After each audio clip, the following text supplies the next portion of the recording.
کیا مہرو کے سب راز کھل چکے ہیں اور فرحہ خاموشی سے کوئی ایسا کھیل کھیل رہی ہے جس کا انجام مہرو اور سلمان دونوں کے لیے تباہ کن ہوگا؟ مفاد پرست ڈرامے میں جہاں مہرو اپنی بدتمیزی کی تمام حدیں پار کرتی نظر آتی ہے، جس انداز سے اس نے فرحہ کی قریبی دوست ڈاکٹر صفیہ کے ساتھ بدسلوکی کی ہے، وہ کسی بھی مہذب گھرانے میں ناقابل برداشت ہے۔ عام حالات میں تو کوئی بھی ساس ایسی بہو کو ایک لمحہ بھی گھر میں رہنے نہ دیتی، مگر فرحہ نہ جانے کیوں سب کچھ خاموشی سے برداشت کر رہی ہے۔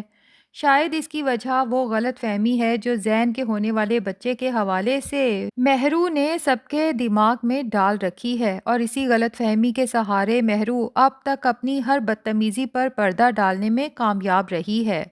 مہرو کی چالاکی کا اندازہ اس بات سے بھی لگایا جا سکتا ہے کہ ایک طرف تو وہ فرحہ کی دوست کی توہین کر کے ڈرائنگ روم سے نکلتی ہے اور دوسری طرف اپنے کمرے میں جا کر فوراً زین کے کان بھرنے لگتی ہے۔ وہ زین کو یہ باور کروانے کی کوشش کرتی ہے کہ اس کی ساس ہر وقت اس کے خلاف سازشیں کرتی رہتی ہے، اور اگر اس نے فرحہ کو نہ روکا تو حالات خراب ہو سکتے ہیں۔ زین جو پہلے ہی روز روز کے جھگڑوں سے تنگ آ چکا ہے، مہرو سے سوال کرتا ہے کہ آخر تم اور موم ہر وقت کیوں لڑتی رہتی ہو، مگر مہرو الٹا سارا الزام فرحہ پر ڈال دیتی ہے اور خود کو مظلوم ثابت کرنے کی کوشش کرتی ہے۔ اسی دوران فرحہ کمرے میں آ جاتی ہے اور مہرو کی اس ڈھٹائی پر حیران رہ جاتی ہے۔ وہ صاف الفاظ میں کہتی ہے کہ تماشا مہرو نے بنایا ہے، نہ کہ اس نے۔ یہاں ایک اہم نکتہ سامنے آتا ہے، ایسا لگتا ہے کہ فرحہ کی ملازمہ اسے وہ سب کچھ بتا چکی ہے جو اس نے مہرو اور سلمان کے درمیان دیکھا۔ یہی وجہ ہے کہ فرحہ غیر معمولی طور پر پرسکون دکھائی دیتی ہے۔ یہ خاموشی دراصل کسی طوفان سے پہلے کی خاموشی معلوم ہوتی ہے۔ اندازہ یہی ہے کہ فرحہ نے باقاعدہ منصوبہ بندی کے تحت سلمان کو دوسرے شہر اپنے آفس کی نگرانی کے لیے بھیجا ہے۔ اس دوران وہ نہ صرف مہرو اور سلمان کے خلاف ٹھوس ثبوت اکٹھے کرے گی، بلکہ اپنے بیٹے زین کو بھی ذہنی طور پر اس سچ کو قبول کرنے کے لیے تیار کرے گی۔ فرح چاہتی ہے کہ مہرو کا اصل چہرہ زین خود دیکھے تاکہ بعد میں وہ کوئی ہنگامہ نہ کرے۔ جب زین کو یہ حقیقت معلوم ہوگی کہ مہرو اسے جھوٹ بول کر گھر سے نکلتی رہی، کبھی ماں کے گھر جانے کا بہانہ اور کبھی شاپنگ کا، جبکہ حقیقت میں وہ سلمان کے ساتھ عیش کر رہی تھی، تو زین کے لیے یہ صدمہ ناقابل برداشت ہوگا۔ زین جو دن رات اپنے ہونے والے بچے کے خواب دیکھ رہا تھا، جب اسے پتہ چلے گا کہ یہ سب کچھ ایک جھوٹ تھا تو اس کے دل میں مہرو کے لیے شدید نفرت پیدا ہونا فطری ہے۔ فرحہ صرف یہی نہیں بلکہ مہرو کی جانب سے زیورات کی چوری کا جو ڈرامہ رچایا گیا تھا اور زیورات سلمان کے حوالے کیے گئے تھے، وہ بھی واپس حاصل کرے گی۔ اس کے بعد سلمان کا جیل جانا تقریباً طے ہے۔ البتہ ممکن ہے کہ فرحہ مہرو کے لیے یہی سزا کافی سمجھے کہ زین خود اسے اس رشتے سے آزاد کر دے۔ ایک لالچی لڑکی کے لیے اس سے بڑی سزا اور کیا ہو سکتی ہے کہ نہ دولت ہاتھ آئے اور نہ ہی وہ پرتعیش زندگی جس کے خواب وہ سلمان کے ساتھ دیکھ رہی تھی۔ اب آتے ہیں کہانی کے دوسرے اہم رخ کی طرف، جہاں مریم شدید پریشانی میں مبتلا ہے۔ اس کی تمام سازشیں زارا اور ہادی کے درمیان غلط فہمیاں پیدا کرنے میں ناکام ہو چکی ہیں۔ اصل حقیقت یہ ہے کہ مریم کو ہادی سے محبت نہیں، بلکہ وہ صرف اپنے مستقبل کو محفوظ دیکھنا چاہتی ہے، اور اسے یہ تحفظ اسی گھر میں نظر آتا ہے۔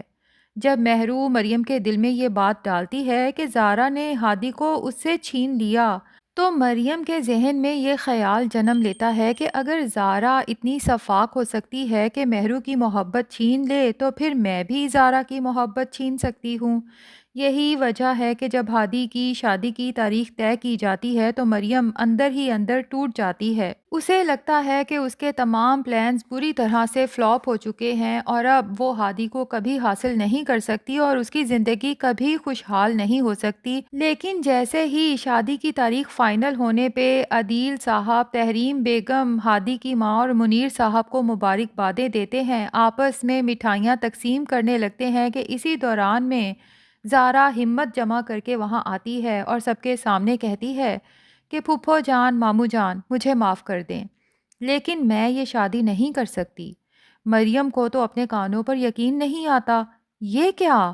ایک دم ہی اس کی قسمت اس کے قدموں میں آ گری۔ یعنی اب زارا ہادی سے شادی نہیں کرے گی تو ہادی اور مریم کی شادی کو کوئی روک نہیں سکتا۔ مریم کے چہرے پر تو مسکراہٹ پھیل جاتی ہے جبکہ باقی سب گھر والے غم میں مبتلا ہو جاتے ہیں، بلکہ ایک دوسرے سے شدید شرمندہ بھی ہوتے ہیں کیونکہ آج سب کی گیدرنگ ہوئی ہی اس شادی کی تاریخ رکھنے کے لیے تھی۔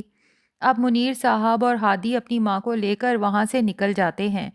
گھر جاتے تک ہادی کی ماں کی حالت خراب ہو جاتی ہے، رو رو کے برا حال ہو جاتا ہے کہ آخر زارا کو کیا ہوا، وہ ایسی تو نہیں تھی۔ جبکہ ہادی اپنی ماں سے کہتا ہے کہ اب زارا بدل چکی ہے، اس کو شاید ہمارا سوشل سٹیٹس پسند نہیں، ہمارا چھوٹا سا گھر پسند نہیں، وہ اپنے باپ کے بڑے بنگلے سے بھلا یہاں کیوں آئے گی، اس لیے بہتر ہے کہ اب اس رشتے کی بات کو یہیں ختم کر دیں۔